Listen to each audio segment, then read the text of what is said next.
3, 2. I keep going in the wrong direction. Good evening, everyone in the world. Happy Juneteenth. It is 8:01 on the eastern shore of the United States of America. I'm Chris Kennard, the Princess of Port Richmond, here with my beloved brother, friend, contributor of culture, Aelor, aka Arkintel, aka Arain and C, aka the living abstract himself. My friend, how are you today? It's the third quarter of the Superb 16. Yeah, okay, and I am just so glad that in being back, we've been really keeping the pedal moving, man, and I was so touched that when you helped me get out of the woods, we celebrated With with some talking bears. about the bears, which thankfully I do not have to worry about right now. But to celebrate that, we were talking about myself, and I was like, it's only common sense that in being back, we talk about the stuff that you were putting on that list, because you were very true, very true to the contributions you put in the past. You got when it's so when you're pulling in the pop stuff, you're pulling in the most like really captivating pop stuff that's going on out there. And when you put it into heavy stuff, like you're really looking for the interested, once again, into the cutting edge of what's going on with the metal in the metal scene, while also, giving respects to the people who have been, much respected in this scene for like decades now. So I was like, so listening to your stuff, I was like, yo, man, there is so much to talk about, and I'm thankful that hey, we're back, we're keeping it moving, and I think it's great, that we can really kind of keep it moving into this quarter of 2016, because there was the stuff that I was listening to, and that relationship that time in 2016 has with me. There's and I think that a lot of stuff that you're pushing also comes from artists who were in interesting places, who have always been fascinating in their own right, but were definitely kind of like pushing some cool stuff in 2016, man. So I was dead excited to talk about it, man. Okay, well, before we start with our main program, I'd like to address a few things. Mhm. Firstly, to my dear friend, my beloved brother from BIM, Mikey, hi. You may have seen my post on Instagram that let folks know I'd be here. I know you wanted to discuss your latest release, Mhm. Free Therapy, that came out on 420. Ha, ha, ha, ha, Yeah, ha. yeah, man. Rest assured, you're on the docket, but I'm here today live with my friend because I just didn't have like the spoons to clock into work today. Like I woke Yeah. up at 6 in the morning, I called my job, and I'm like, I can't shake it. I don't think I can come in, and I'm gonna try and sleep it off. But if it's still just like if like the cogs in my brain aren't working, I'm not gonna go in tomorrow. But I'm only allowing myself the 2 days to just like mentally recover, and I feel like me doing a live stream, talk help getting through this project is gonna like kind of get like my mental gears greased with like the creative juices. Um, Yeah. Please know that I'm not neglecting you, but I just need like some time to kind of like figure out my shit. Like, like I mentioned work. My social calendar is kind of like a lot more lively than it has been in the last month. And then there's like July, the month I was born, and I kind of want to like be a little self-centered for a moment in time. So Hmm. please know I am going to make space for you, and I hope you can understand that like I kind of just like play things by ear. So I wanted to make sure I address that. Um, Secondly, I want to shout out to my friend Amanda, who is at this very moment streaming live on Twitch, doing some songwriting. Very cool stuff. I will be sure Mhm. to link their Twitch account after our stream. We'll probably maybe go like an hour and a half or something like that. So if you're still Cool. like gunning to like interact parasocially, I'll make sure I drop that link over there. Even if you don't want to like stick around, please drop them a follow. He's very talented and he's a dear friend of mine. Shout out Ray Lee. What up? What up? Oh. Okay, and the 4 songs we'll be discussing today from the Superb 16 are, at least from my half of the list, we have Floridata by Animal Collective from the album Painting With, Heart is Full by Mike Snow from the album 3, I suppose you could call it, because just like 3 eyes, because, you know, like Mike Snow with the 2 eyes. And then we have Lost in the Static by After the Burial from Dig Deep, and then Loyalty, the bonus track from Incarnate by Kill Switch Engage. Let's keep it local. Let's talk about Animal Collective. I have a very like colorful relationship with this band. Shout out AV Tear, Panda Bear, Geologist, I think homie's name is. Yeah. Yeah, those 4 folks. Much like people from my realm, I didn't really know who this band was until their like critically acclaimed album Merriweather Post Pavilion came out in 2009. But Yeah. if you've like done your research, you know that this band has been together since like Y2K, which is quite the amazing feat. They put out, let's see, 1, 2, 3, 4, 5, 6, 7, 8, 9, 10, 11, 12 releases prior to Merriweather Post Pavilion. Yo, shout out to Columbia, one of the best venues I've ever been to in my entire freaking life. And just like songs like My Girls, Brother Sport, also Frightened. And wait, what's the last one I love about the album? Daily Routine, like I guess Summertime Clothes, No More Running. Like, this is one of the best albums ever freaking made in the history of mankind. I'm gonna go ahead and say that right now in regards to just like weirdo hipster bullshit. But it's just like, you know, like you get a bunch of guys together, you put like some drums, some like analog synths, some keyboards, and like every vocal effect known to humanity, and something interesting is bound to come out of the other side. And the funny thing about this particular album, Painting With, is that it came out after like the success of albums like Fall Be Kind, Centipede Hurts, and then you know, their live album the year previous was Live at 9:30. And from what I hear, I hate to cut you off. The last thing I wanted to say about this album is that I heard that Domino, their label, got like the go ahead to like pump it through like the Washington D.C. airport the day that it came out. That's monster shit. Like in regards to just like, because again, like this is hipster bullshit. This is, they have like, you know, like yes, like My Girls had mainstream success in like the MTVU realm. And I believe when like Virgin Mobile was still cool, if they put you on hold, you'd hear My Girls. But other than that kind of shit, you didn't really hear about this stuff. Even if like you followed like any of the dudes and their solo efforts. And in regards to Floridata, you know, like loyalty to this band is because one of my very good friends, shout out Rolando, you know who you are.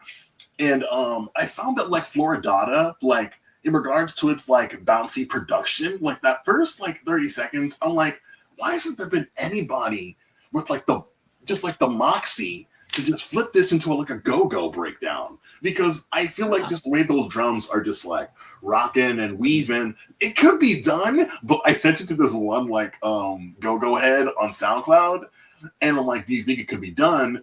And they're like, I don't know, because I hate this. And I thought it was so funny. So that was the end of that. I maybe told only other one person about like just like my pipe dream of making this into like a go-go song.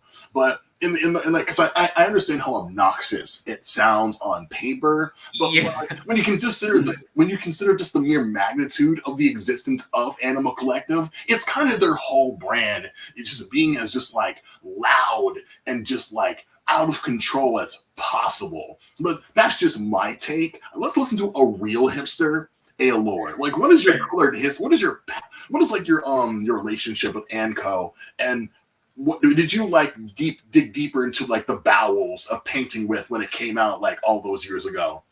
Okay, and you know, and I will definitely kind of out myself as being once again one of those people who, when Merryweather Post Pavilion came out, I was like, oh wow, this is the future of music. This is so cutting edge, man. It was. And yeah, and I actually and I continue to be thankful for Summertime Clothes because like one of the few like independent productions I ever made back when I was a teenager in high school, and I've told you about this. You know, I made a bunch of films about short films about me hanging out at homecoming, and I put a bunch of music to it. What I never said is that like one of those songs was Summertime Clothes, and in fact, had I not like caught wind of Summertime Clothes right when I wanted to, right at that time, I would never have made that film at all. I don't even know I don't even know if I would have gone to homecoming, because I was like, because I don't know, me being the person I was even then, like I was like, you know, there needs to be a perfect song that truly captures the chaos of what happens when a bunch of high school kids are in a dark gym room, and there's a DJ and they're just doing whatever. But I don't want to play Lil Wayne. That would have been the easy thing to do in 2009. I was like, you know, what is there that captures the energy, but it appeals to me, and that is exactly when I bump into Summertime Clothes. Okay.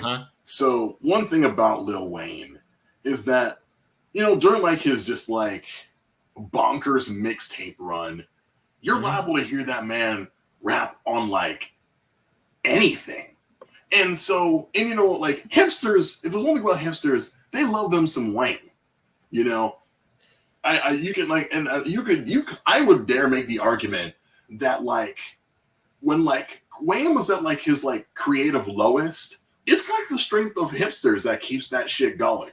Not only, you know, because like, yeah, like always like he's like one of like the biggest like figures in our culture, but just like, you know, like it was something that like pretentious white people love is the lippity raps. And so you would think after all this time, especially with like Panda Bear making songs like, there's that one time he rapped over a trap beat. And I'm like, after all this fucking time, I'm surprised that like no one's ever like handed him some like instrumentals from that band, or like that Anko has approached Wayne or like a rapper of his caliber to do like some sort of just like, you know, collaboration. And one thing that people will know about me is that I loved the 1-2 Mellow mixtape, Chrono Jigga, where like he put a bunch of just like Jay-Z songs over like the Chrono Trigger like soundtrack. And so I'm like, with all of these mashup heads all over the universe, not one of you has put some Wayne vocals over some Anko? We need to remedy this at some point, and we may have to take the idea for ourselves. We have to like make a phone call to the patent office right after this stream. So you heard it here first. Don't steal our freaking idea, or we'll take you to court. Not really though, because I can't afford it. Carry on. And one fascinating thing about this Animal Collective album is that, and this is actually something that like the band actually has a history with, especially with its members. Like I'm pretty sure you remember like Panda Bear had already put out a solo album a year before Panda Bear Meets the Grim Reaper, and that was like. Yeah, and I completely, and I think it's an absolutely wonderful album. I'm like, did you notice? I don't know. What did you feel like? Were you coming into this after already listening to the Panda Bear album from a year before? Yes, because again, my friend Rolando was big on Mr. Noah, which is such a great sing-along song if you love harmony stacks. And He'd also play like the track 11 Principal Reel, which also is a slapper. And I think I had like Boys Latin for free, if I'm not mistaken. So yeah, I don't think though, but to me, I don't think I necessarily hear like those elements of Grim Reaper in Painting With, but you do. Because again, I know the single. Like, I didn't really go into the album, and I'll be the first to admit that. Like, well, I think, well, I think, you know, I think Panda Bear, you know, with Panda Bear, you definitely, like, it definitely lets you, because the thing about Animal Collective, they do this one, they've always done this great thing of kind of coming off like a collective cult of personality. So I think when a person like Panda Bear goes solo, it gives you this opportunity to be like, okay, well, obviously you're gonna kind of like be doing your Animal Collective thing, but what do we get with a Panda Bear that we wouldn't have gotten from a regular Animal Collective album? And I think in a weird way, Floridata, you know, it does kind of show one of the great strengths of Animal Collective, which is like their whole approach to neo psychedelia. Yeah, you know, your trippy beats, but they have always been great in understanding how to be able to conjure a weird hypnotic effect just from vocals alone, because that's the thing you notice with Floridata. It's like everyone's kind of building the da da da da da. Yeah, everyone's kind of building up on it, and it's like, and you know, and vocal harmony, and you know, being able to like have a good sense of vocal harmonies. That's just something you want in music in general. But being able to kind of like do that, and being able to still kind of conjure up that trippy psychedelic effect that, you know, that Animal Collective is so known for, and not feel like, and that's perhaps what had always been interesting, is that, like, yeah, they have like they do well. Okay, oddly enough, Mayweather Post Pavilion is one of those albums where they did not have their guitarist. With them, but Deacon? Yes. Right. Yeah, I stopped the Wikipedia to look that up. So yeah. Okay, girl. Yeah, and so it's like, so it's interesting how much how incredibly dedicated they are, not only to their sound, but the various ways they can get to that sound without having to depend on the typical, oh hey, you know, have a guitar with some really wah wah guitar effects and stuff like that. Not that I'm dissing that. I love that, but it's so fascinating that like Animal Collective, like even when they do that, even when they utilize that, they also show, like on a song like Floridata, that spirit is just in them. And you know, and and on a song that is basically a tribute to Wanderlust, and you know how cool Florida is, which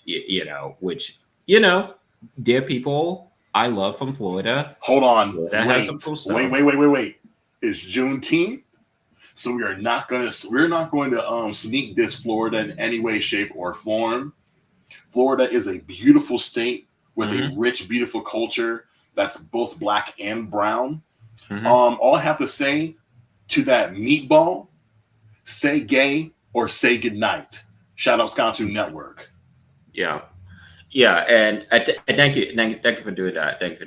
And I think it's like, and that wonderful high spirit that they know how to show. I think probably one of my favorites. Like real good examples of that. I mean, yes, there's Peacebone, but I was always a huge fan of Kids on Holiday.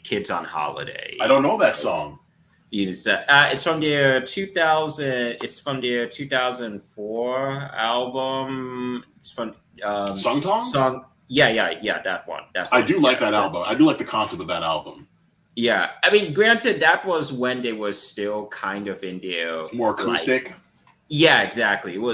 I guess it kind of got tagged as a psychedelic folk, anti-folk album. Yeah, I hear which that. It honestly, beautiful. It honestly is. It honestly is.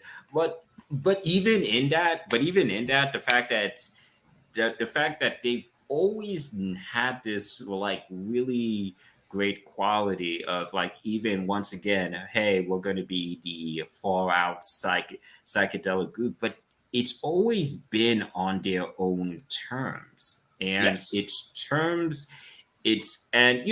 I guess you could say at this time, you could say, oh, hey, you know what an Animal Collective song sounds like, but that's the thing.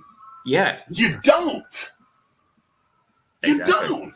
And I'll be the first to admit that after like this period in like the band's career, like I didn't really like keep up with what they're doing next, because I know they have like a good chunk of stuff that comes out after 2016, and like I didn't really listen to any of the EPs. I didn't listen to Tangerine Reef, Ballet Slippers. I didn't listen to what's it called, Time Skips, besides like the single We Go Back. And they have been very busy as far as like a group is concerned. Like I haven't listened to Isn't It Now? Like there's this, and like not to mention like the reason why Deacon wasn't on this album was because he was working on his own solo shit.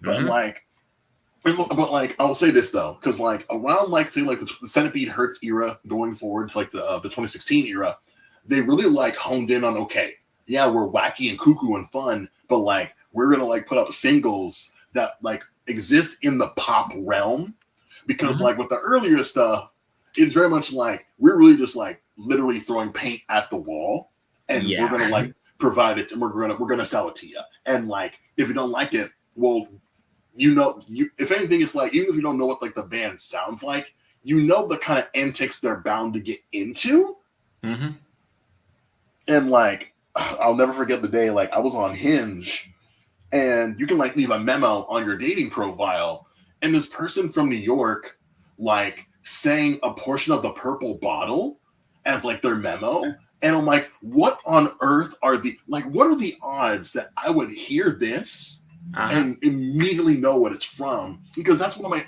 all-time, like I think maybe top 5 songs by that band, because like only they could get away with making a song like that, almost 8 minutes, and you were on the edge of your seats, just like bouncing around the room, like, whoa, get back, whoa, get back. And so it's like, oh, to me, this band is like, just like the joy of just like making weird shit, like a Weird Al Yankovic, or They Might Be Giants, or a Modest Mouse, or anything adjacent to those acts, So I wanted to make sure that like in regards to like, because when you look at 2016 from the mainstream sense, ain't no way like there'd be space for an Animal Collective. But it's clear that like if Domino's like, we can get this on mainstream music, this song it's as close as it's gonna get. And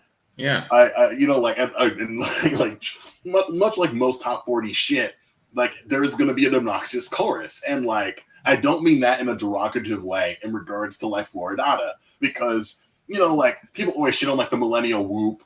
You know what I'm saying? Like, whoa, oh. Like, how's that any different than Florida? Come on, bruv. It works for me, so I'll say that much. It almost makes me think. It almost makes me think that like had this been on Centipede HZ back in 2012, like would it like would the because folks like Centipede, I really like that album. It did get love, but it also kind of had to deal with that. Oh yeah, this is cool, but man, we really wanted Mayweather Post Pavilion too. Like, as far as I'm fucking concerned, Centipede Hurts is Merriweather 2. I don't know what these motherfuckers are talking about. Because AV, like, I love Panda Bear to the day that I die, but I like AV Tear a little more because he's just that much. If Panda Bear is heads, AV Tear is Tails, because I just love that just like feral, unhinged scream of his on like songs like Monkey Riches and songs like there's this 9-minute song I love of theirs. No, I have to look it up because that song almost made me cry one time. Yeah, it's on the Peace Bone single. Safer. Yeah, that might be my number 2 favorite song of theirs, because I struggle because I'm like either a song like because there are 2 Meriwether songs in my top 5, and it's either Brother Sport, because it means to me more now that my dad has passed. Not to be morbid, but I also love Daily Routine so much because the back half of that song makes me feel like I'm on drugs, like straight up. Like if like taking acid or mushrooms is anything like Daily Routine by Animal Collective, I might break edge. But that is a conversation for another day. Speaking of, I don't know, like substances, let's talk about Mike Snow and Heart is Full, because my heart is full of whatever this blue drink is. Yeah, man. Hey, and right off the gate, rest in peace to the Queen, Sharon Jones. Because unless I'm mistaken, they are sampling the shit out of her on this song. And if there's one thing I love, is a great chopped up soul sample. Big shout out to the Dap Kings. Again, Sharon, we love you. We hope you are entertaining the folks in the other life with all the other great soul singers of yesteryear. I picked this song in particular, right? Heart is Full, because I got this album for free on Google Play. Like, for some reason, Google Play was just giving shit away, like quality, good music, just at a regular basis to like attract users. And boy, I had a fuck ton of it. I had a lot of, because I would just like go hours and hours and hours and like download like albums I never hear on my own. Because in this, like, you know, I mentioned how I apologize to Mikey about not listening to his album from like freaking April. I have a really hard time sitting down and listening to an album. So it's like imagine me years ago, addicted to music, just like downloading shit for free, like from a legit source. Like Google Play giving away free shit on a regular basis was like High School Me's wet dream. Because like I had discovered LimeWire and I was into anime. So you get into Japanese music, you get all these Japanese artists and bands, and it's like, bro, I can't afford to buy this shit. You best believe I'm gonna LimeWire this shit. But here's Google Play like, hey, please use our product. Here's all this amazing music that they would like put up on a regular. This is probably why Google Play doesn't have a music section anymore. But man, it benefited me crucially. And you'll also notice I didn't use like the Run the Jewels remix of this song, which to me, at the time at least, kind of enhanced the production because it's such a great, cool hip hop beat over just a pop song. But my tolerance and appreciation of Run the Jewels has soured, and it is completely because of Killer Mike. You know what you've said, you know what you've done, you can hold that. Not that you even needed my support in the first place. It's on the fucking Grammys, I guess. But, you know, at the time, you know, like, as a horny motherfucker, it's like, I really appreciate just like, yo, like, I'm like, you know, like his song where like, the homies is like, I'm dedicated to you, baby. Like, don't let these haters get in your head. Like, yes, I was a hoe back in the day, but my heart is full of you. And just to like break the ice, Aelor, if your heart was full of a substance that just like encapsulated your love, what would it taste like? Geez. Like, is it tea? Is it water? Is there a special kind of wine you like? Like, if you had like go to like the apple of your eye, like, my love, take of this goblet. It is full of your essence. Like, what does it taste like? Like, this is a weird question. I don't know, but I thought about it the way I think I have a can of what it would taste like. It'll probably a can. It'll probably be like one, like those easy. Those Izzies? Yo, taste, baby. Like the shits you get at the Chipotle, no? Yeah. One of like those glass bottles is like, here, darling, my heart is full of this flavor of your love. Hey, right. shout out to my boy Flavor Flav. Yeah, boy. So when you hear did you hear the song before I put it on the list? Were you aware of that particular Mike Snow album? It has some just great production choices. You got some Yeah. features from Charlie XCX prior to hey, shout out to that 10 out of 10 album Brat she just put out. Side note, Yeah. but Mike Snow in general, were you also one of those people who heard the dum dum dum dum dum dum dum dum wah, wah, wah, of Animal back in the day, or Black and Blue and shit like that? I mean, traveling out, that was a song you could not really escape from. You say, isn't it easy traveling out, and Yeah, because that plays on all the radio stations and shit. Yeah. So I thought, I thought Mike Snow were pretty solid and cool.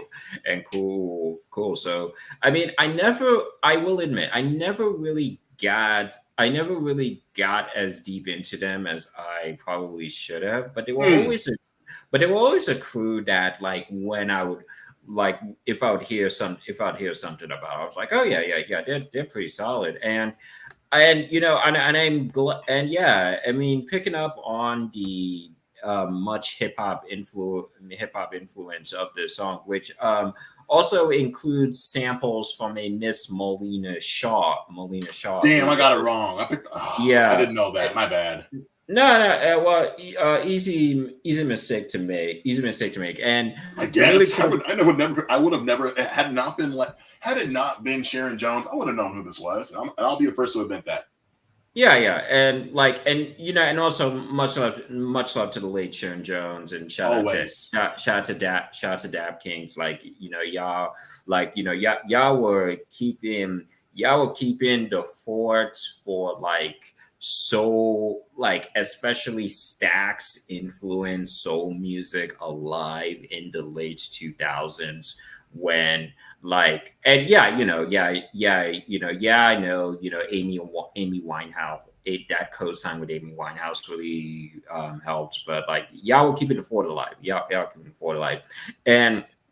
But the really cool thing about this is that the Molina Shaw song that they kind of take a bit from, it was co-written and co-produced by yes, truly a legend in music, who we also sadly lost. I believe a year ago.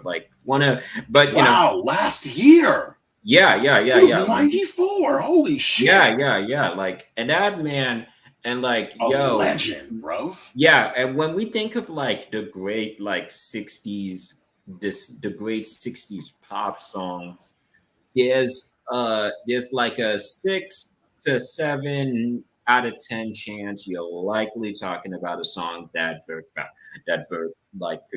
produced. And it's interesting. This got compared, the production on Hardest Full got compared to a DJ Premier. Yeah, it's from the 90s, which high praise. Oh yeah, definitely.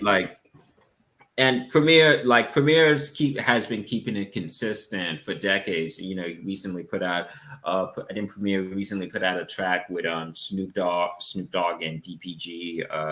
Who did? DJ Premier. Oh, yeah. Okay. He has a track with Snoop Dogg. That's out. And absolutely high praise. And I would honestly say, if this was absolute, because Premier, DJ Premier, hip hop legend, all of that stuff, really truly one of the great hip hop producers who has a really good ear for musicality. Yeah. Who was also producing stuff for pop artists back in the 2000s. I mean, I think he did the 7 Days remix for Craig David, and who black. And one of Christina Aguilera's big hits that I still think stands brilliantly. What song did he produce for her? Ain't No Other Man. Oh, I love that production. So that song saved her fucking career, babes. Yeah, Along with like Candyman and that other like power ballad on that album, like Back to Basics, underrated shit. Oh yeah, absolutely. Like, you know, you I mean, if it had any like, and this is honestly something Christina couldn't control. It's just that it's just it. I wouldn't say it got overshadowed. It's just it was coming out around the same time as Justin Timberlake was doing the Future Sex Love Sound stand. So Back to Basics got love. It's just, you know, not as much love as it could have gotten in the space that was left over. 06, 07, like that was the JT era. But unfortunately, I do appreciate how much in trying to like harken back to those like hip hop elements, and how those hip hop productions were taking stuff from like 60s soul and pop songs. It really kind of gets reconfigured into a way where the old complements the new so brilliantly on this song that's like, hey, you know, hey girl, you know, like I know some stuff didn't work out, but like you do know I love you. Like, you know, I know we're not on the greatest terms right now, but like my heart is full with all the love, with so much love. And I mean, Andrew, truly a talented vocalist. Like, it was so prevalent that a crew like Mike Snow wanted to kind of have their cake and eat it. And I don't mean this as a diss, but like kind of have their cake and eat it too, in terms of being both poppy, being able to have that pop essence and also that experimental love. And so much of that works because like Andrew never half-hearted it at all. And like indeed. So, and yeah, I think that shining talent is so prevalent with this. With this song, which I mean, geez, I mean, it's. If only they had gotten the Avalanches for that remix instead of Run the Jewels, this would have been because I know the Avalanches could have like made it into something that would have been completely. The Plunderphonic remix, that would be off the chain. Yeah. It would have been like it could have like they could have remixed it into something that could have been on Wildflower, which coincidentally also came out this year. But we'll talk about Wildflower some other time. The only since we mentioned Primo for all that, I wanted to say when I Wikipedia like this his production credits over the years, he worked with two people I never thought I'd ever see on his list. He worked with both Yuna, who I like, and he also worked with 21 Pilots. Well, rather, he remixed a song for them, but like, I think it still counts because, and I know, given that one of the guys in 21 Pilots is like a very like, you know, he dips his toe in the hip hop pool. I'm sure that was very much like a wow, like never thought he'd ever like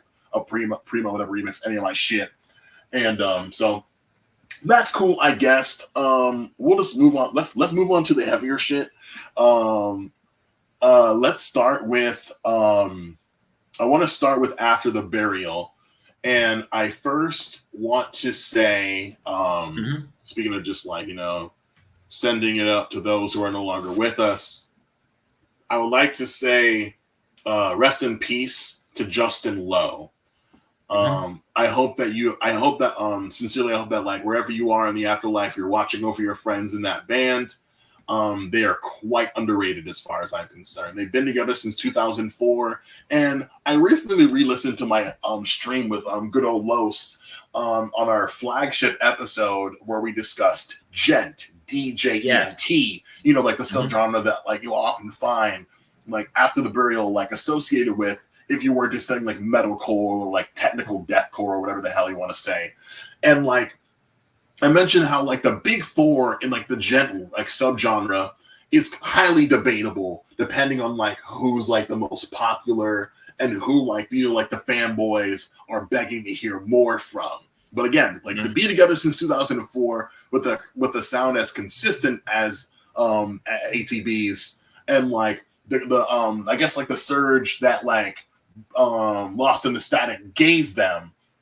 I would say they're definitely contenders. What I said in that episode is that like since like the technical metal world is like there, it's I would say that like it is in a healthy space right now. I wouldn't say flourishing, to be honest with you. Yeah. But like I'm often one of those people who would say I feel that like as like hip hop is kind of on its last legs as the most popular music in the world. Like, had it not been for just like the surge in popularity of women who rap, I feel like at the rate where like the new school guys are responsible for carrying the culture, like it's not looking good. And I mean that in a shady way. But like in regards to just like band cultures, yeah, right. And like in regards to like this bands who are heavy, like kicking ass on stage and in the studio, I feel that like with the rise of like the bedroom producer, which is really keeping hip hop alive, for being honest, it's like it's never been easier to get like a really cool like studio project out into the world, like in Europe, where like they'll pay to come see you like stomp around for an hour and a half or whatever. And so like, and in the past, like I've made Aylor listen to my gent bullshit, like in the 2012 episode when I have listened to Periphery and stuff like that. I don't have much to say in regards to like why I chose this song. It's funny because like the series is to like point out songs that have been neglected to time, and had like not heard like this song, I may have not been checking for this particular release.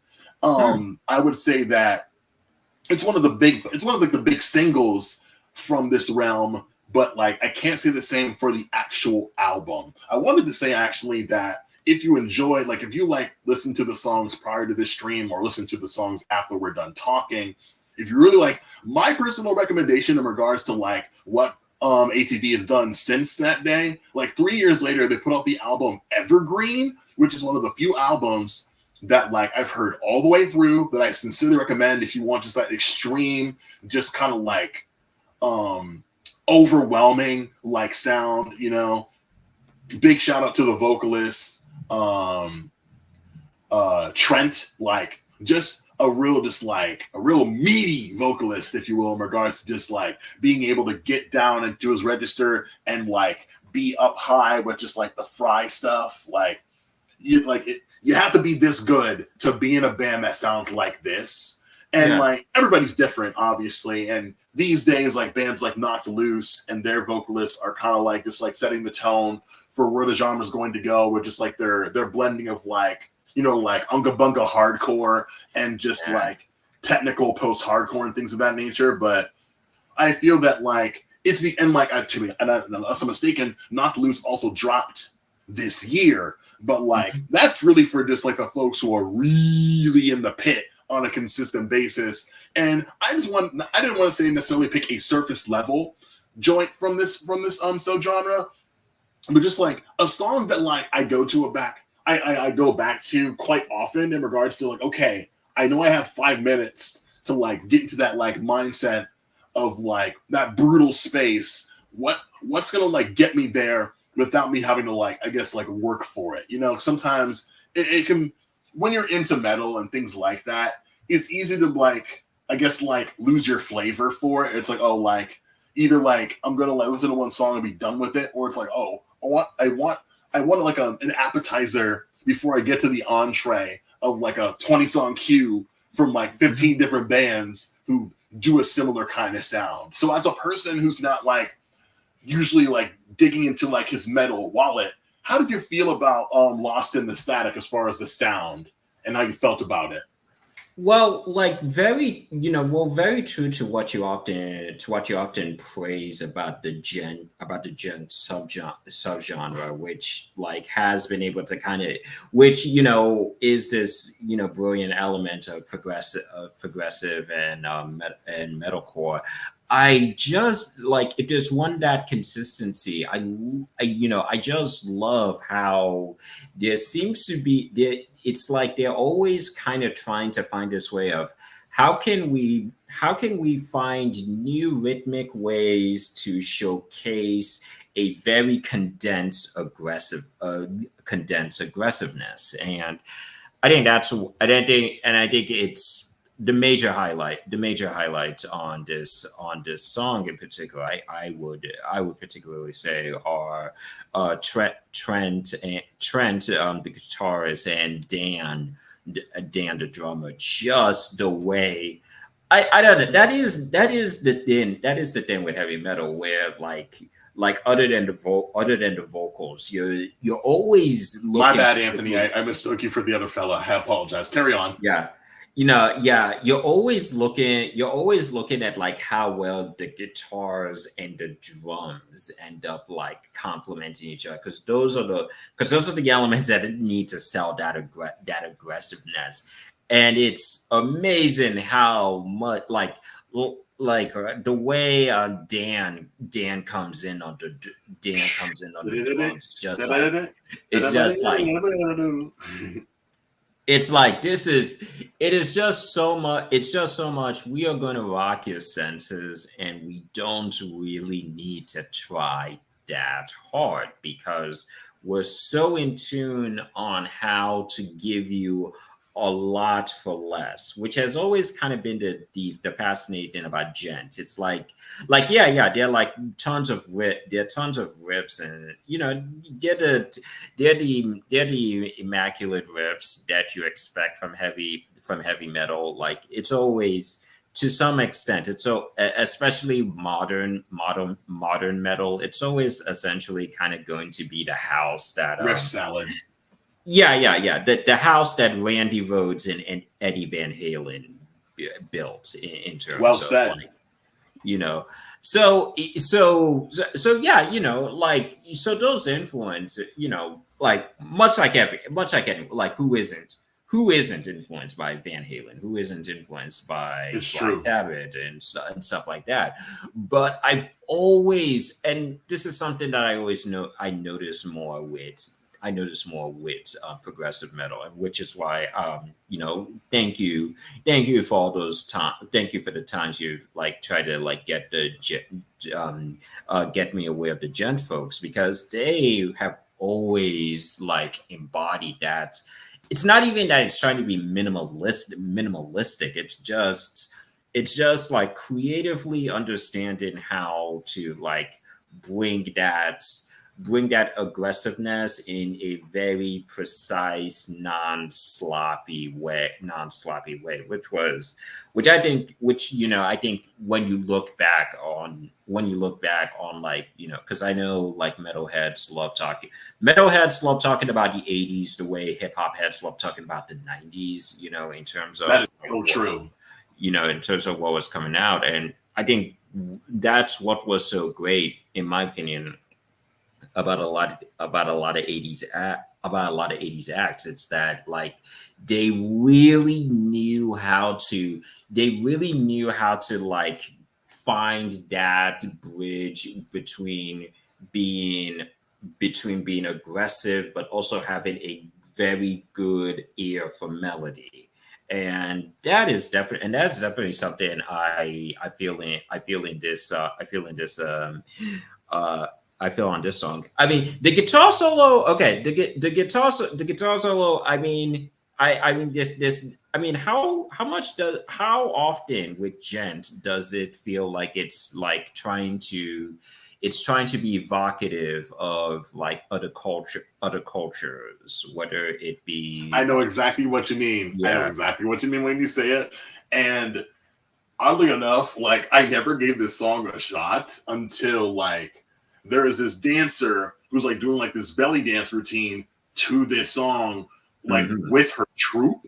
And I applauded it, because I'm it's not often you see that marriage of style. And I wish that it had come out at a time where the label's can we get y'all in the video? Because there isn't often a chance where we see fully choreographed dance set to a metal space. With the exception of maybe Mastodon and 12 Foot Ninja. And those times were kind of in in a comedic way, but very similar to the dancers, you know? And so like I feel like it really could have just been a way to kind of like, I don't know, like bridge the worlds together. Cause like, you know, like without like I guess like being like ignorant, I guess. Like you wouldn't see any kind of just like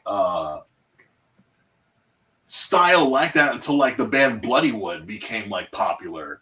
You know, shout out to Brazil, shout out to India. You know what I'm saying? Yeah. Styles together and stuff like that. Or maybe even like Sepultura, but like I'm not as familiar with their work as I ought to be. And shout out to y'all for like finally retiring. One thing I wanted to say, since you mentioned like hip hop old heads love romanticizing the 90s the way that metalheads love to romanticize the 80s. Here's the difference. I think it's very important.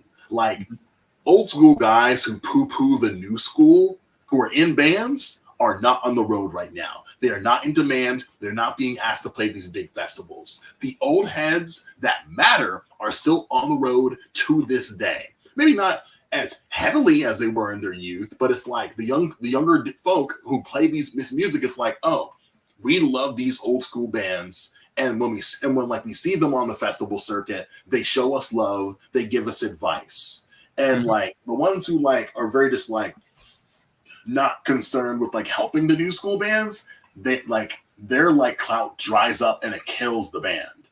Meanwhile, like with hip hop, it's a little different because like it's black culture, and our elders not often were participating in like the music sense. Maybe they're like hosting the parties. They own the venues, like they were the promoters, like the A&Rs or whatever. Maybe like, you know, like the break dancers, like the taggers, you know what I'm saying? Maybe like the pushers to an extent.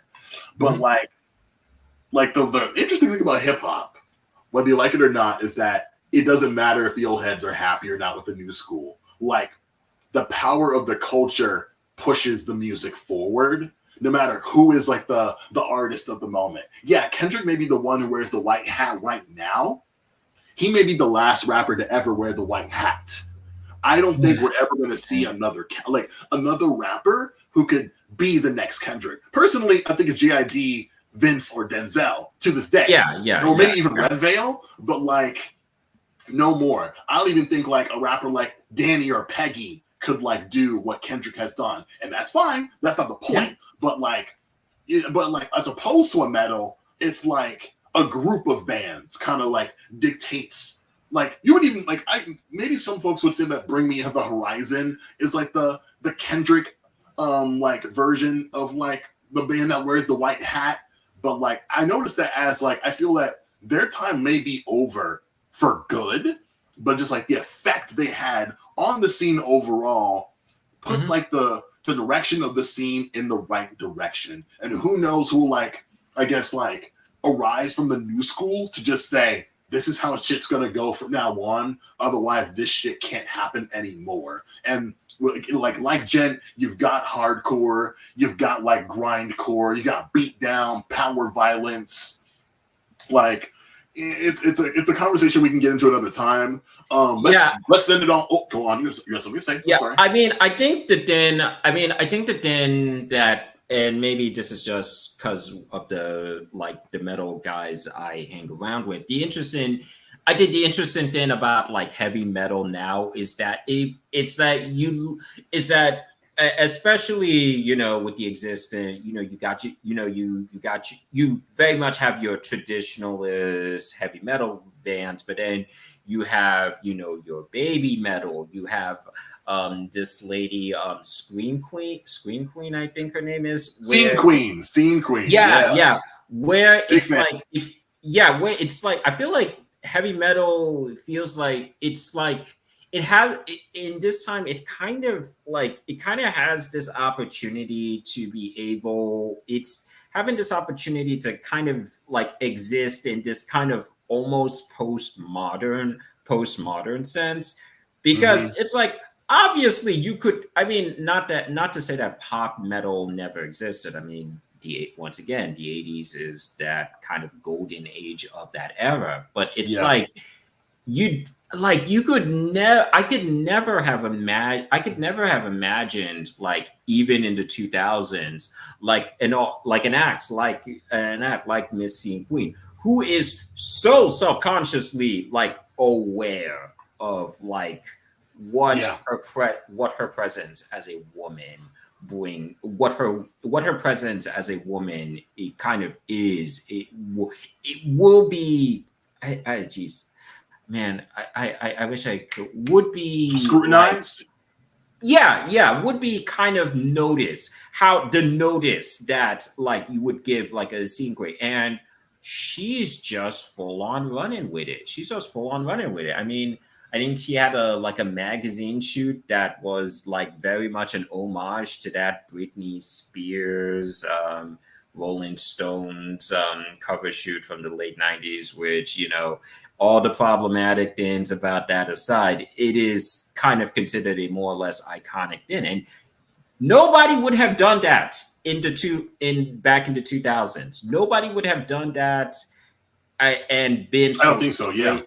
Yeah, been so straight about it. And I think that's really the cool thing I dig about where metal kind of is, where it's very, and maybe it helps that you have subgenres like gent, where it's like, it's very, they're aware of the stereotypes. They're aware of the stereotypes. They're aware of what, of, like, the image we have of heavy metal. And it's not so much that they want to play against it. It's just, oh yeah, Waldo stands, but they're also, like, way more interested in places that we can kind of continue to take this on a technical space, which is what has always been so great about metal, is that the artists who are kind of constantly pushing themselves, which makes me so thankful for, like, artists who can push themselves but still have a really good idea for melody, which I think is something that After the Burial showcases very much so. And much love for them to have been able to create an album like this, especially dealing with the loss that they had at the time, which you have already mentioned.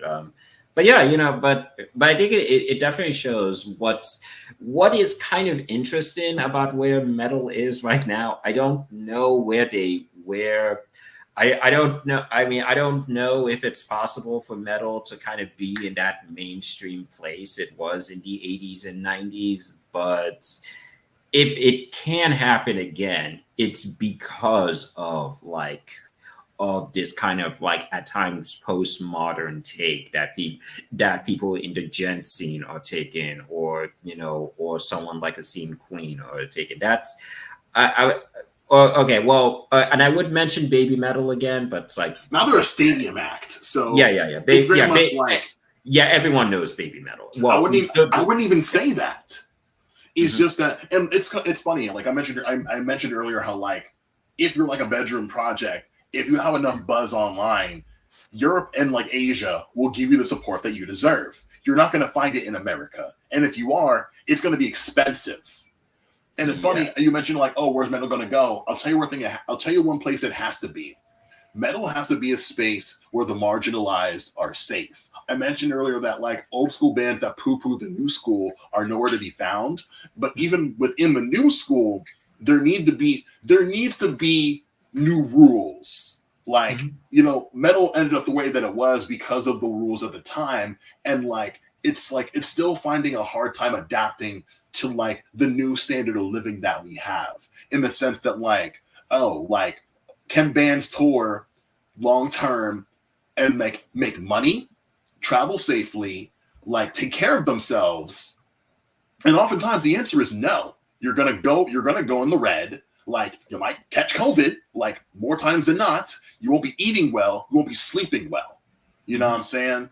And, like, venues will take all your money from t-shirts, And so, but in addition to that, like, besides all that other shit, like, sometimes, like, there are real creeps in these bands that are preying on the fans, or, like, people in their personal lives are, like, bearing the brunt of, like, people and their bad behaviors. And we just, let that shit cook and fester.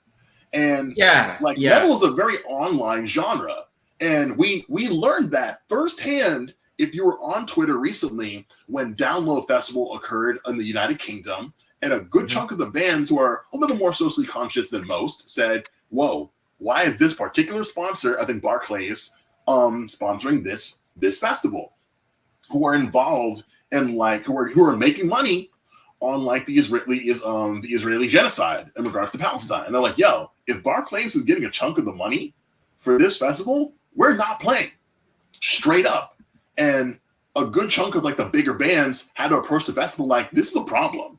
You know what I'm saying? Like, you know, like alternative music, like metal music, like hard rock is like, yo, like this shit exists because we stand against what's like, oh, like, you know, deemed appropriate for the culture. And so you've got a decision to make. And Download said, okay, we're dropping the sponsor.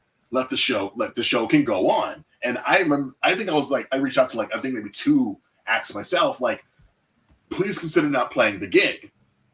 Because a bunch of hardcore bands were like, yo, we'll play over here and not at this particular festival. So like fans can still come see us, but like, we're going to raise some money for the Palestinians.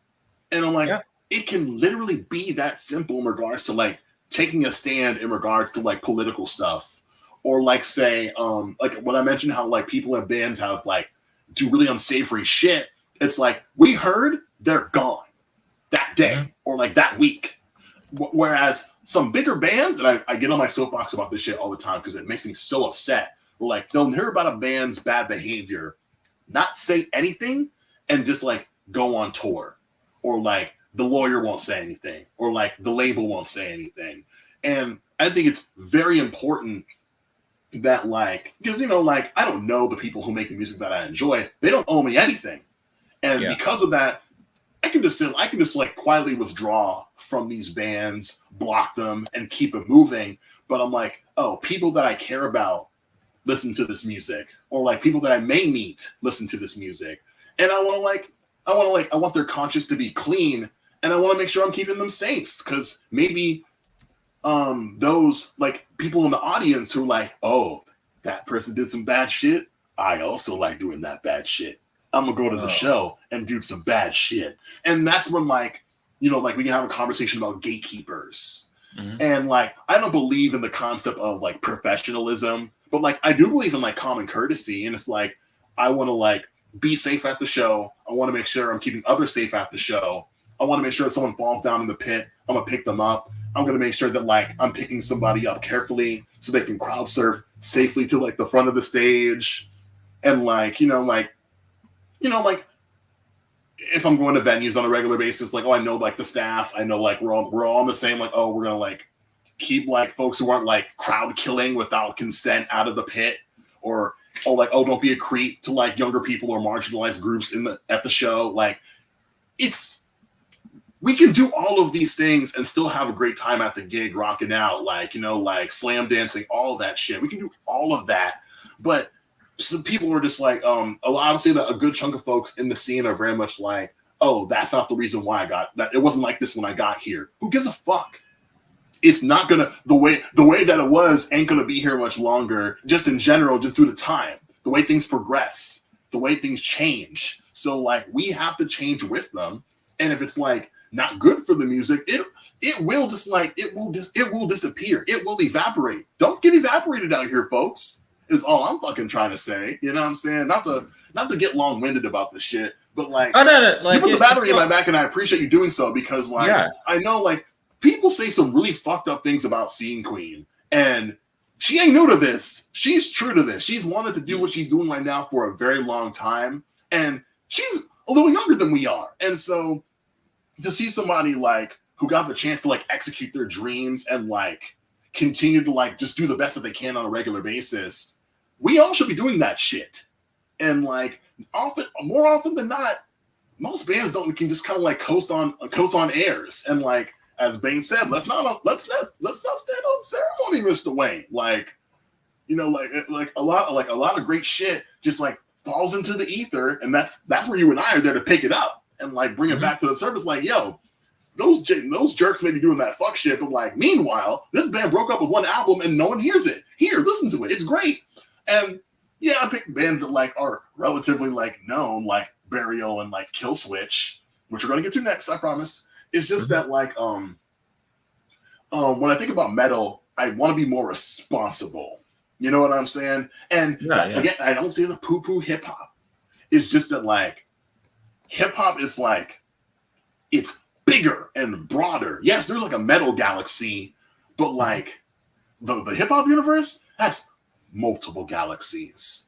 And like and I love when like the hip hop world and the metal world can like meet on the same space, like a Spirit Box and a Megan Thee Stallion or what have you. Like, or say like a Limp Bizkit taking out smaller bands who like, oh my God, like I got a square meal for the first time in months because like Fred Durst likes my fucking band type shit. We can do this shit, you know, like I don't know how to transition out of this. I'm just gonna go. Let's move on to the last song. You have something to say? Yeah. And you also said something about like, you know, about the metal scene having to learn that, hey, you know, being more conscious about the things that are going out in the world, you know, like decide that's just something you have to do. That's just something you have to do. It is your fucking responsibility as a creative. You know what I'm saying? Like, I don't listen to Radiohead anymore because of what's happening in Palestine. And nobody wants to have that fucking conversation. And a lot more people would have the goddamn conversation about Radiohead if Radiohead came to the fucking table. But they aren't saying shit. Johnny, Tom. And do you know how much I wanted to get into the Smile? Mm-hmm. Do you know how annoyed I am knowing I have to like pull Janoon out of all my party playlists because y'all want to say shit? You know what I'm saying? Because like, come to the table, Disturbed. Like, say some.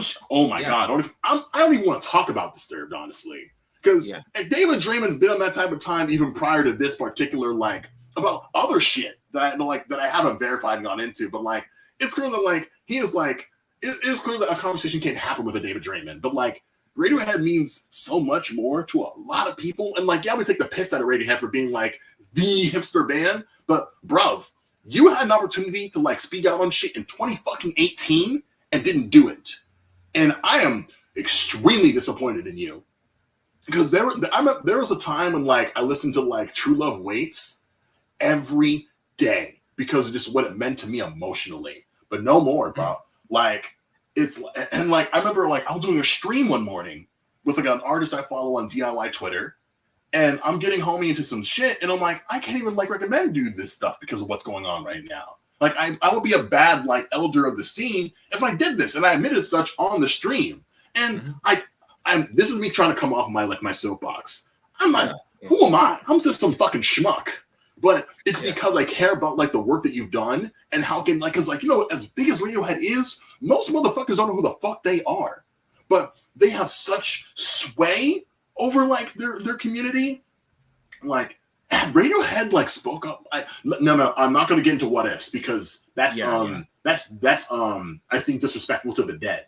But like the fact of the matter is if Tom York said free fucking Palestine, holy shit.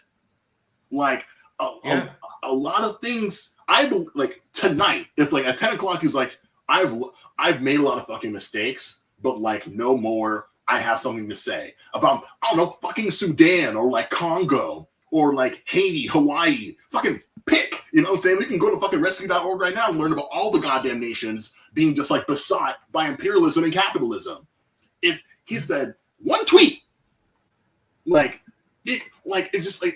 makes people have conversations. And he's done so in the past about like his own country's government. So I don't know why this is such a reach. And that really frustrates me as like a supporter and a listener. And I'm gonna get off my soapbox. Let's bring it all fucking home. Killswitch fucking Engage. Yeah, we talk about legends of the scene, like bands who really like carry this culture forward.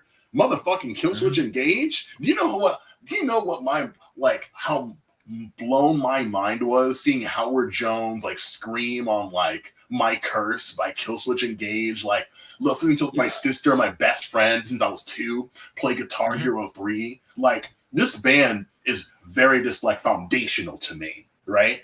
And that's no shade to Jesse, the current vocalist, who like I believe was like the vocalist for like the first 2 releases of the band, had to step away for whatever reason. And then when Howard like got really sick, I believe like it was a diabetes issue or something like that.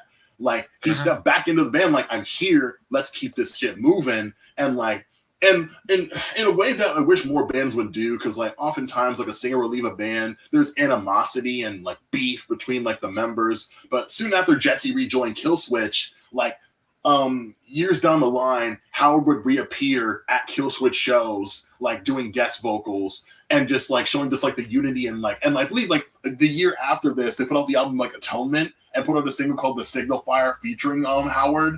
And like I love that because they're as prevalent like in like the DIY space, there's way more like black folks and brown folks making like this heavy cool shit.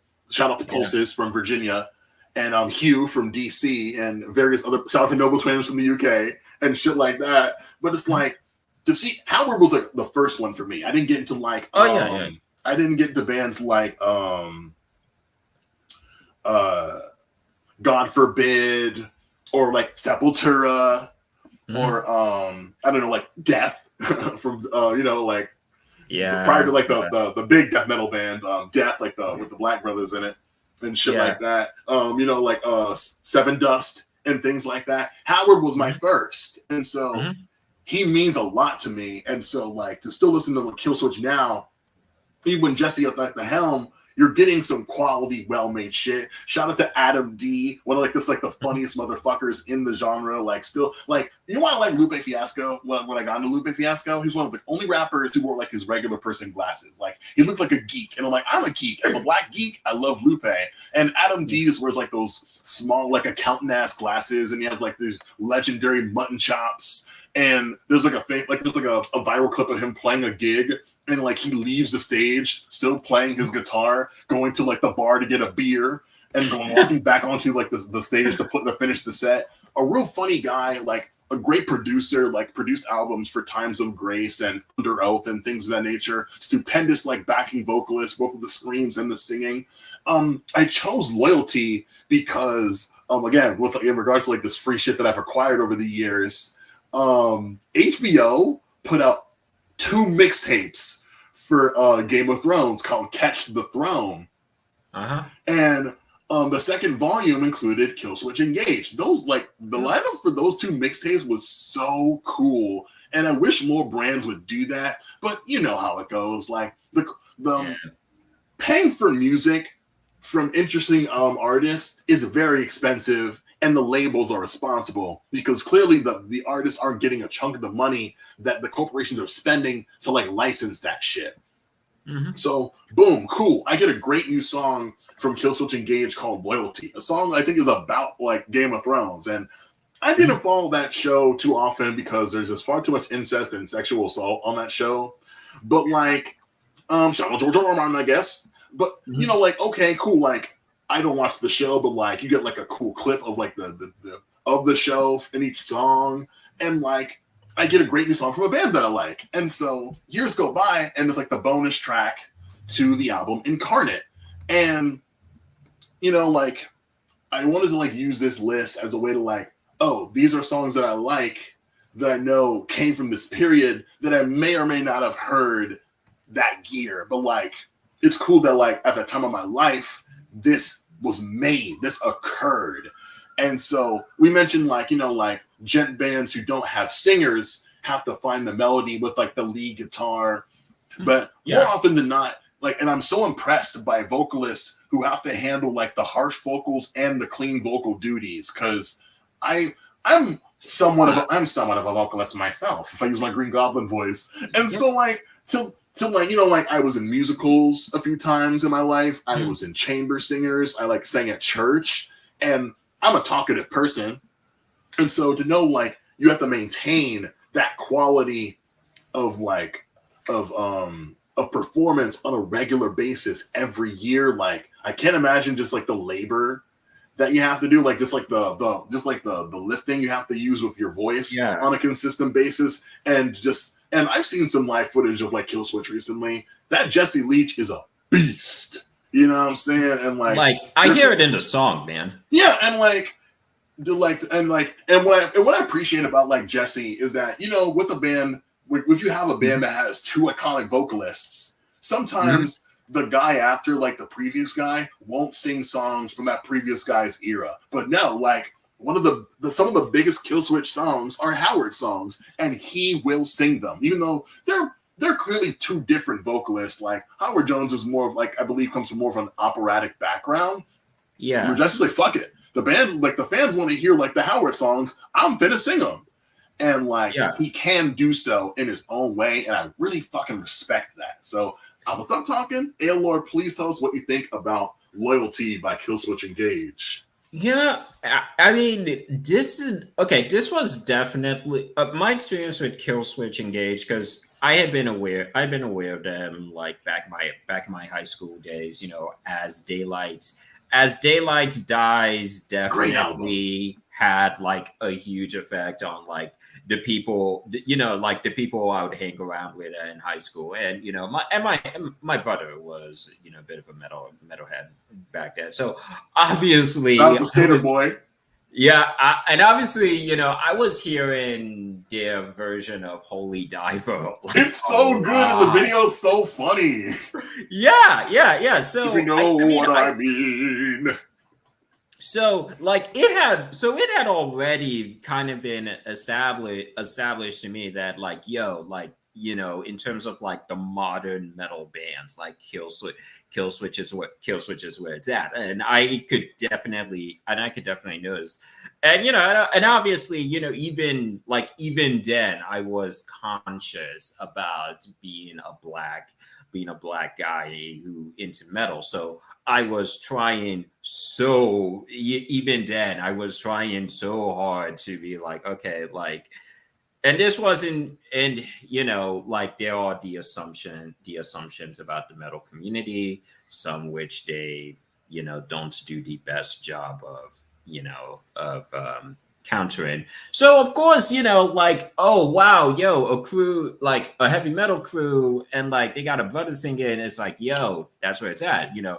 Same time, I'm also into like I'm also like into like bands like Sepultura and stuff like that. Specifically for that.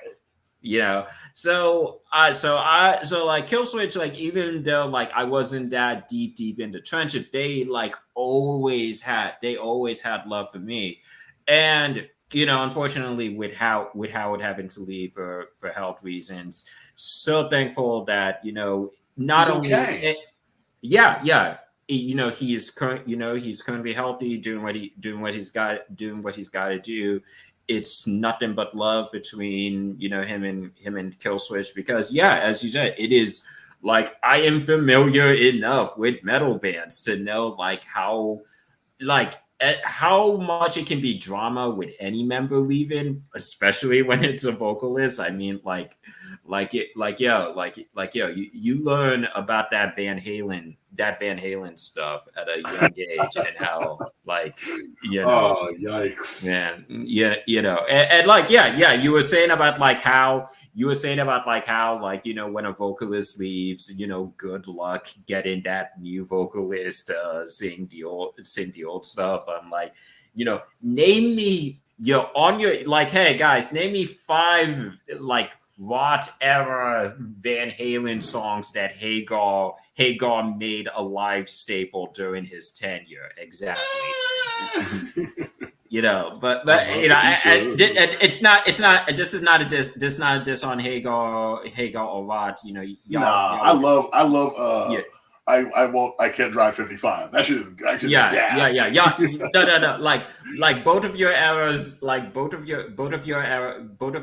had the jams. So of course I definitely see a band like Killswitch Engage as like, I would like, you know, I mean, okay, maybe they'll never reach that kind of like mainstream legendary level. I think that they have at this point, honestly.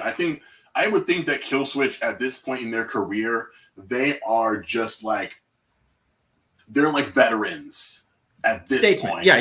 You know what I'm saying? Yeah. Like it's it's so funny, like with like the Rock and Roll Hall of Fame and shit. Like they're constantly just like chasing their own tail, honoring artists that should have been on like in the hall like decades prior. Like I will not be surprised when we're old enough to see Killswitch get inducted. But like I imagine like motherfuckers like who is this?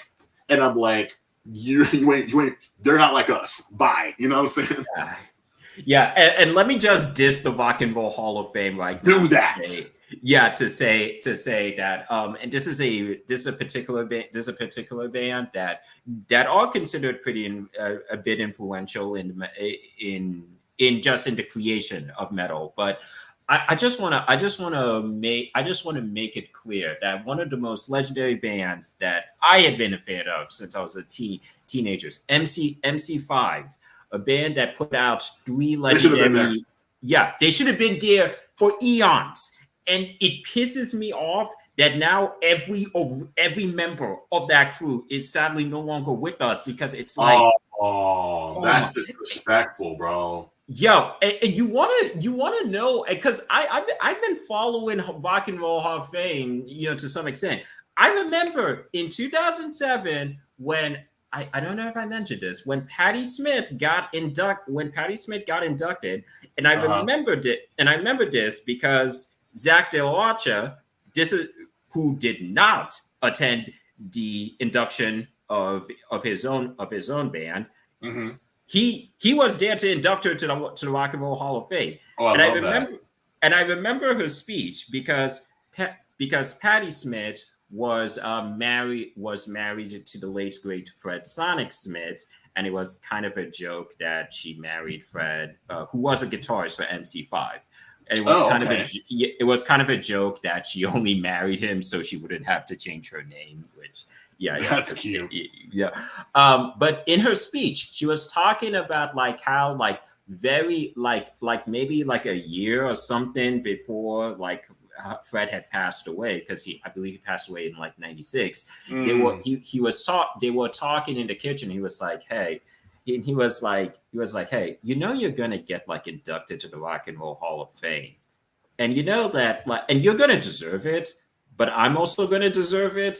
But they're never gonna induct us. But they're gonna induct you, and I want you to know when that happens, you're absolutely going to deserve it. And she was like rolling her eyes, like whatever, Fred. But then 10 plus years later, that ends up being true, and it's like how much, and Patti Smith absolutely deserved to be there, but it's like, how much do you? It's so frustrating how how MC5 like should have been there for eons and they never did, and like I don't even diss the Rock and Roll Hall of Fame like that. Like I think a lot of the people who get inducted or people who deserve it. It's just, it pisses me off when it's like, we just inducted Carole King to the Rock and Roll Hall of Fame. Why was she not inducted back in like 93, guys? It's like, fam, I'm gonna say something real quick. Greg Harris, chairman of the Rock Hall. 2 words for you. 3. Hold on, let me make sure I get this right. 2 words for you, Greg. Living color. I'm gonna say it again. Living color. Greg, living color. Get it done. Pick up the jams, motherfucker. Yeah, and I'm like, and I'm not, and I don't even like diss any of the acts that get inducted, because it's like everyone deserves to fucking be there for the most part. Y'all deserve to be here. It's just, it gets frustrating when there's just this weirdo inconsistency about it. But yeah, that was me having to say my stuff about the Rock Hall, and shout MC5. May all those members continue to shine on. But to take it back to Kill Switch, and just, I mean, the really great thing about the great metal acts is just how well they make that aggressiveness work in tandem. Big ass songs. And it's like, And it's so refreshing when, even though, like, I'm kind of on and off with checking out Kill Switch, when I can hear a Kill Switch track and just be like, yep, they You already stood know out. what they're gonna do. You already Yeah. know. Like, just Big ass choruses. yeah. Uh-oh. Your mic. It's building up. There you go. You're good. Go on. Mhm. Yeah, in terms of just how well the guitars are really able to go into a kind of harmonic level, and it works so brilliantly, because Jesse, wow, like Jesse really had, like, okay, and this was the second album with Jesse back, like Jesse had come. The first album. Yeah, I think. Yeah. Yes, that's right. Because Disarm the Descent came out, and that had that stupendous power ballad Always, which I want to say there's an acoustic version of that song not available on streaming. And like, like I have a friend, we haven't spoken, like I have an acquaintance, I'll say. We haven't spoken in a while, but like he's just one of those cats who loves to like go to like EDM shows and just, dance, and like he's jacked and loves metal, but was like, I can't go to shows because I see creeps and I beat them up and they can't let me come back in the venue. And like, this was a man I know that's like struggled in his life. And he's like, and he talked about, oh, I love this song by Killswitch Engage. And like, I love when like, cause like people, they take pot shots at emo and stuff like that. Like, oh, like these songs are so sad. And it's like, hey, a lot of people like these sad songs. And did you ever wonder why people like all these sad songs? And so when like Killswitch puts out a song like Always, talking about like, oh, I'm always going to be there for you no matter what. And it's often because like these people don't have folks who are providing that support that they need to like be alive on this freaking planet. And so like I'm very thankful when I like see like metal dudes like hold one another in just like emotionally vulnerable places. Like there's like a band I like called Death Heaven, and I know like one song by them, to be honest. It's called like Dream House. It's like a shoegaze black metal song, and like it's 10 minutes, and like there's like a live cut of them playing, and like during like the crescendo of the song, like one of the guys in the crowd like reaches out to the singer and like they hold one another, and like it means something to me because it's like I imagine like in a very just like it's probably like the one time when like folks in that realm can be so vulnerable emotionally, and like people can be like, I understand. You know what I'm saying? Like, and again, like both with hip hop and with like heavy shit, like old heads are like, oh, these guys are a bunch of pussies. They're so soft and vulnerable. Yeah. It's like, bro, like some of us can't hide that shit as well as y'all did. Like shit, even James from Metallica goes to therapy. You know what I'm saying? Like it's not easy like to be the man in like the band and like write these kind of songs. Like it takes a toll on you. And this song is about freaking Game of Thrones, but just like the clip that they associated like the song with was like the guy who's like, justice for my sister. And the guy's like, oh, if you're looking for justice, you come to the wrong place. And he's like, I disagree. I want justice for those who've done wrong by me. And all of them wrong by me are right here. And like, like the song plays and like it kicks ass. And it's like, oh, like loyalty unto the grave, unbound, unbroken. And it's like, that's kind of sick. That's so cool because it's just like, yo, like the folks that like really have your back through everything, like that's heavy metal as shit. You know what I'm saying? Yeah. And I definitely get that feeling when like Adam's guitar solo starts like playing in. I'm like, yo, this is really. And that's the backbone of the band, Adam D. Yeah. Like he is Killswitch. Like no shame to the other members who have been there a long time.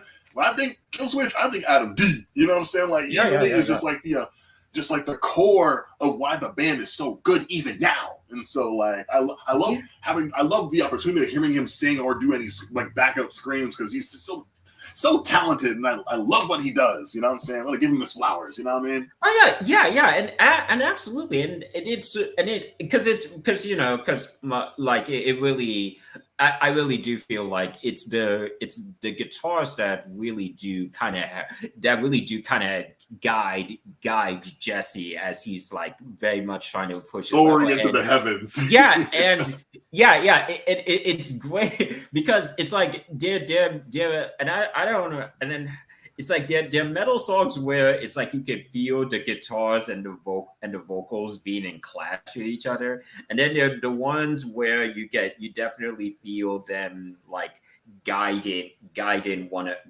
another, and this is definitely a great example of the latter. That I think it's amazing. It's amazing how, like, I guess that is, I think that is what has helped like keep kill switch like really relevant, because I do talk to the Rockheads every now and then, and they consistently they're like, yo, we go to we go to Kill Switch shows, and Kill Switch are going on 20 no, officially, officially 25 years. Yes, officially a quarter century. And like, man, and it is just such, I mean, being able to last that long, that's an accomplishment in of itself. But they're definitely, it's definitely amazing to be on for that long, still very much play to your strengths, and in playing to your strengths, it's like, you just keep on finding, you just keep on finding a reason to say that, like, yo, I was sticking with this band before, I can stick with this band now, all these years later, and I can stick with this band when they've had to deal with an incredibly monumental thing, like having to shift gears creatively. Yeah, and it's like, it is so hard to survive. It is so hard to survive one of those things, and being able to twice. Yeah, and the fact that they've been able to, and the fact that, like, they've been able to survive that, it speaks not only so well to just how well they work with each other, but I think just how well there really does seem to be a great respect and love for one another. That I think, hey man, if you guys can continue on, if you guys, I don't know, like, go, like, I don't want to compare you guys to like Metallica or much like that, but it's like, but in that Metallica route of, like, I wouldn't say becoming a brand or entity in of yourself, but just being this staple head of, like, yo, this is the metal that has stuck around with generations over the time. I'm just like, and yeah, and I think Kill Switch Engage has more than earned that at this point. Like, and I think hey, if you want to get a band to do a really beautiful song for your Game of Thrones, yeah, of course get the band that did that legendary cover of Holy Diver, Holy Diver, and, like, and R.I.P. Dio, and all of that. R.I.P. Dio. Yeah. Listen, Kill Switch Engage, over 2 million listeners on Spotify. They're all gonna go on tour later in July. So catch that band if you want to. That's our show. We kicked ass tonight, if I say so myself. And I wanna say right off the top, I'm not sure what July has in store, but we'll do our best. I would like to say we should be able to wrap up this series in late July And then before we start like building to like our 2017 coverage, hoping we can secure that Benjamin Booker feature if he's not too busy doing other shit. Shout out Mr. Booker. We're gonna do like our stream about our reaction to Apple's top 100 albums of all time. We're gonna have a bit of fun with them. We're gonna mention our own top 100 lists. It's sure to be a humdinger. We may squeeze like 4 streams out of that if we're smart, because the way I see it, like maybe 5, honestly, because like like talking about 100 albums, that's a lot of yapping. But if anything, we're gonna have to come into like a really good rhythm over that. Hi, V Summer. Yo, quick ad. In the DMV, Bet's website for fine art, music, and fashion is subtlesmile.com.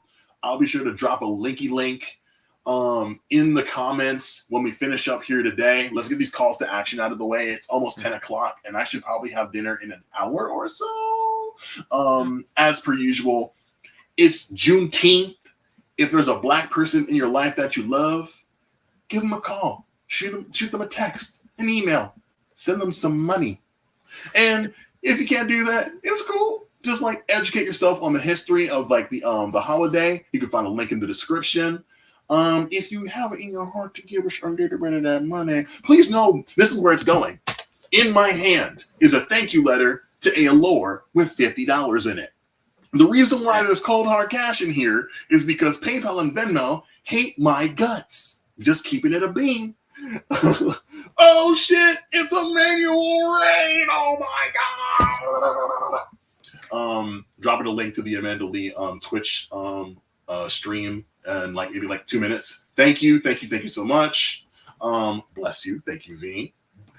Hi, appreciate you so much. Shout out Purdue. You know what it is.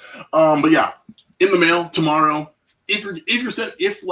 If there's a person out there contributing to the show, this is what this is for.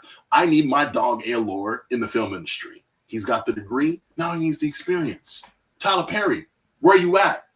Give my dog a job.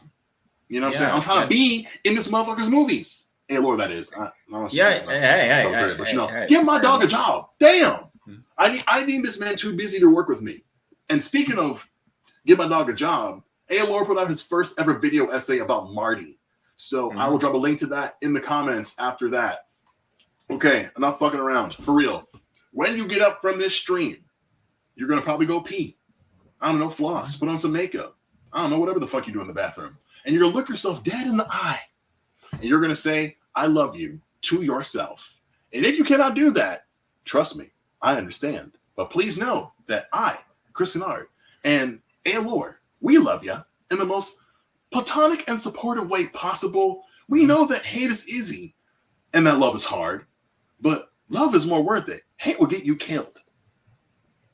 We also would like this time to say that you're gonna like leave your home at some point.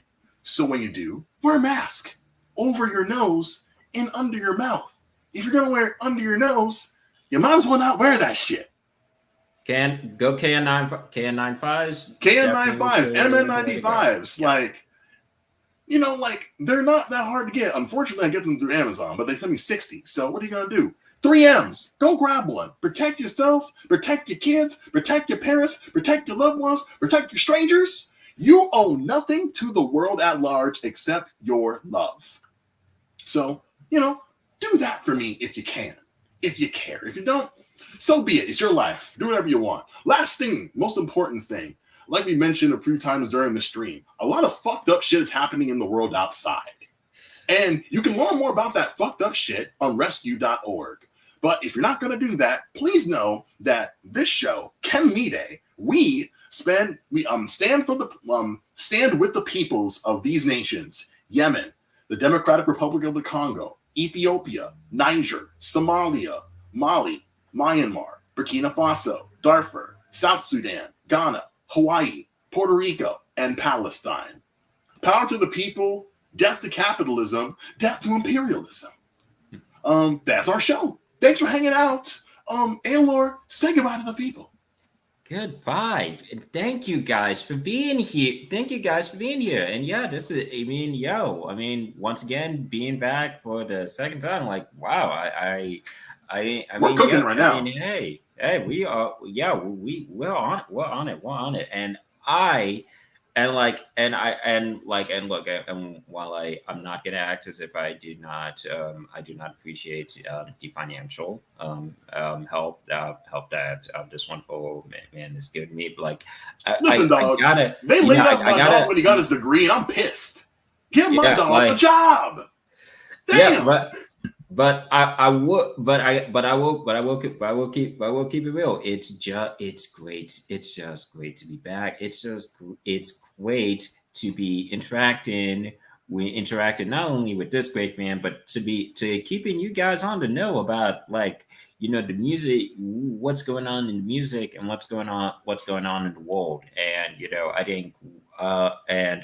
think that for whatever help we could do with that. I am absolutely thankful for that, and all the more the reason why I'm also absolutely thankful for when we come back for part four of that, as well as doing our talking about the Apple 100 album stints, which hey, like I'm my reaction towards that is like, look, I don't even acknowledge Rolling Stones, top lists anymore, and Rolling Stones had more, and Rolling Stone, like I'm shitting on you. I know what you mean. Yeah. Their decades Shout out Pace Magazine with the 300 album list. Yeah, their decades work speaks for itself. So if I'm not acknowledging Rolling Stones on that stuff right now, Apple coming up with their 100, then it's like, all right, you ain't cooking. Like, it's like, there's, you're gonna rock with some stuff. Some others you won't. I mean, hey, Lauryn Hill gets her deserved flowers, and so that is the small. So that's the silver lining I'll have to take with trillion-dollar corporations trying to tell me their opinions on music. Shudder. But that aside, as always, I look forward to talking with this man, and I'll look forward to kicking in whatever knowledge I can to y'all good people. Yeah, man. So yeah, it's love, man. It's love. You know where to find us. We're all over the internet. We love you so much, and we actually mean that shit. Enjoy the rest of your freaking week. We're gone. Bye. Mm-hmm.